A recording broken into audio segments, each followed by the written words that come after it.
Radhe Radhe everyone. आज के इस वीडियो में मैं आपके साथ शेयर करूंगी देव उठनी एकादशी की पूजा विधि और देव उठनी एकादशी कब है और हमें पूजा कैसे करनी है। तो आज के इस वीडियो में आपको संपूर्ण जानकारी मिलेगी, तो वीडियो को आप शुरू से अंत तक जरूर देखिएगा। तो सबसे पहले हम जान लेते हैं कि देव उठनी एकादशी का व्रत हमें कब करना है। तो देव उठनी एकादशी का व्रत 2025 में 2 नवंबर को करना है। देव उठनी एकादशी के दिन श्री हरि विष्णु भगवान 4 महीने की योग निद्रा से जागते हैं।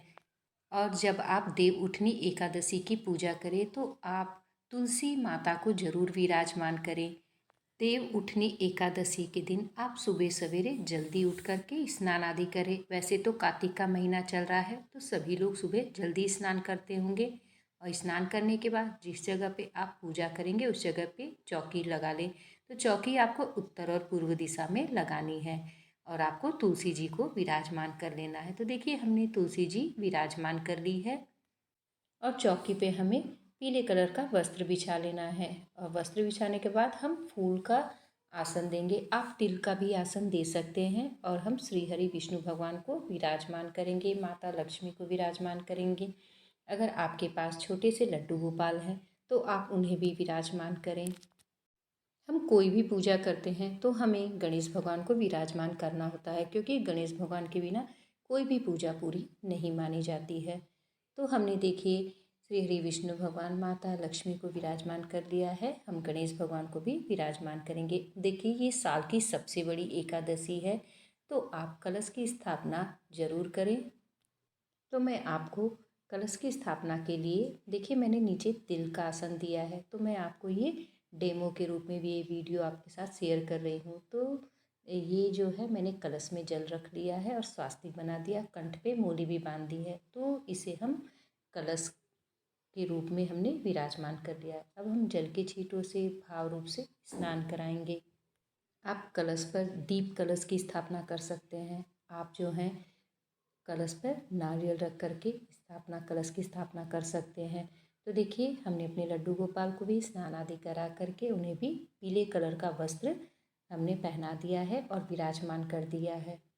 अब हम दीपक प्रज्वलित करेंगे। देखिए साल की सबसे बड़ी एकादशी है तो चावल का उपयोग नहीं करना है। आप सभी जानते होंगे कि एकादशी के दिन चावल का उपयोग नहीं किया जाता है। तो हमने तिल का आसन देकर दीपक जला दिया है और अब हम तिलक करेंगे। सबसे पहले हम गणेश भगवान को तिलक करेंगे, श्री हरि विष्णु भगवान को तिलक करेंगे चंदन से, और माता लक्ष्मी को रोली से, और छोटे से लड्डू गोपाल को चंदन से तिलक करेंगे। और वस्त्र रूप में हम कलावा अर्पित करेंगे। देव उठनी एकादशी के दिन माता तुलसी का विवाह शालिग्राम के साथ किया जाता है। और जिसके पास शालिग्राम भगवान नहीं होते हैं तो वो श्री हरि विष्णु भगवान के साथ माता तुलसी जी का विवाह करते हैं। तो अगर आप विवाह नहीं करते हैं तो आप देव उठनी एकादशी के दिन जब आप पूजा करते हैं तो आप तुलसी जी को जरूर विराजमान करें। अब हम फूल समर्पित कर देंगे। आपके पास जो भी फूल है आप समर्पित करें। हम भोग समर्पित हमें करना है। हम माता तुलसी को भी क्या कहते हैं तिलक कर देंगे रोली से और उन्हें फूल अर्पित कर देंगे। तो इस तरीके से हमने माता तुलसी को भी तिलक कर दिया। और श्रृंगार की सामग्री आप देव उठनी एकादशी के दिन माता तुलसी को जरूर अर्पित करें। और आप किसी भी फल का भोग लगाएं। आप देव उठनी एकादशी के दिन केले का भोग जरूर लगाएं, क्योंकि श्री हरि विष्णु भगवान को केला अति प्रिय है। और हमने मीठे का भोग लगा दिया है। और सिंघाड़े का भी भोग आप उस दिन जरूर लगाएं, ड्राई फ्रूट का भोग लगाएं।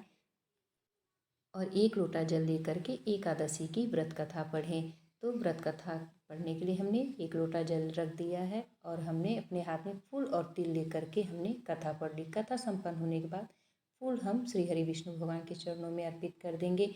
और आप तुलसी दल श्री हरि विष्णु भगवान को जरूर अर्पित करें। हम दक्षिणा अर्पित करेंगे। पूजा में रही हुई कमियों को पूरा करता है दक्षिणा। और हम गणेश जी की आरती करेंगे। सबसे पहले श्री हरि विष्णु भगवान की, माता तुलसी की आरती करेंगे।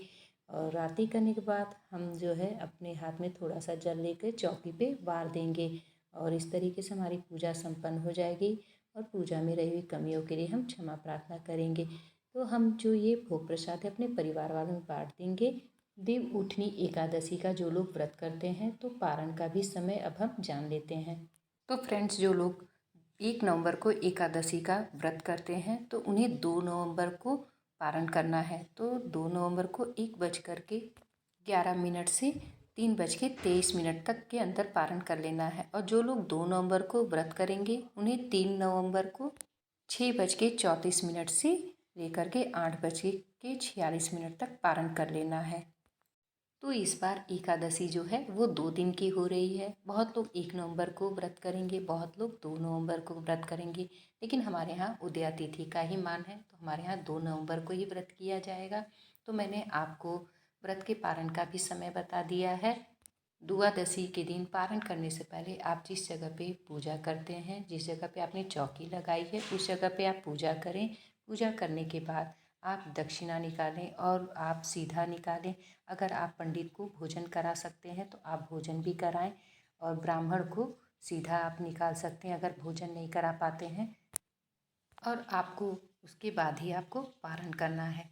देखिए, बहुत लोग तुलसी जी का विवाह भी करते हैं देव उठनी एकादशी के दिन, लेकिन अगर आप नहीं करते हैं तो आप इस तरीके से तुलसी जी का पूजन करें। और आप तुलसी जी का विवाह करते हैं तो आप इन 5 दिनों में किसी भी दिन तुलसी जी का विवाह कर सकते हैं। आप पूर्णिमा के दिन भी तुलसी जी का विवाह कर सकते हैं, देव उठनी एकादशी के दिन भी तुलसी जी का विवाह कर सकते हैं। तो फ्रेंड्स, आपको देव उठनी एकादशी की ये पूजा विधि आपके लिए थोड़ी भी यूज़फुल हो तो प्लीज़ चैनल को लाइक करिएगा। आप सभी को राधे राधे, जय श्री कृष्ण, श्री राधे। मिलते हैं नेक्स्ट वीडियो में और आप सभी पे श्री हरि विष्णु भगवान की कृपा बनी